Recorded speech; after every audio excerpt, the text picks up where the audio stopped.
you had a scenario in 2016 where kids would have one account, maybe a primary, and then they'd have like one or two Finstas, a fake Instagram. Yeah. The trick with the Finstas was that if a kid was using their account their parents knew about, they would have to manually log out and log back into their Finsta, which is a risk because a parent walking by might say, hey, what is that really bad stuff that I'm seeing? Like what?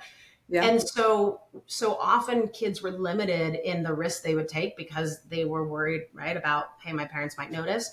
And then in like 2016, they actually created a button that has no utility from a pure communication standpoint, but it's a button up in the corner so that now you can have as many Finstas as you want, Yeah. and you don't have to manually log out. It's a seamless little switch accounts that parents didn't know about. And so when I've worked with young people who were using Instagram at that time, what I have seen is you will go from a young child who has maybe 2 total accounts to 10.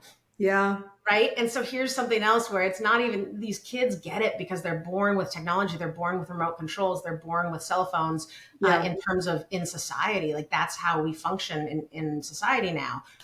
We've been well and good Trojan horse by these companies. They've made everything part of our everyday routine. But again, I guess I would just say is that it's important to keep in mind that it's not just that kids are smart. It's that these companies are smart.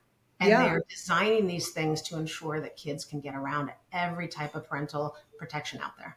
Yeah. I mean, design matters, right? And I talk about design a lot. It's actually my background is I come from design. So I really think about user experience and things like that. And it's interesting that you brought up the toggling between accounts because as a social media marketer, that's actually like a really handy feature, but I didn't even think about it in the context of, kids using it to get around these controls. That's really interesting. I'd be curious if we went back into their documents, and I don't know this answer off the top of my head. I'd be curious, what's the discussion? Because if I were to make a prediction, again, I don't know this for a fact, but I'd want to see if people, because I know there are public documents talking about Finstas and how they wanted every kid to know they could open secondary accounts. I would want to know, like, why did they create the toggle? Was it for marketers?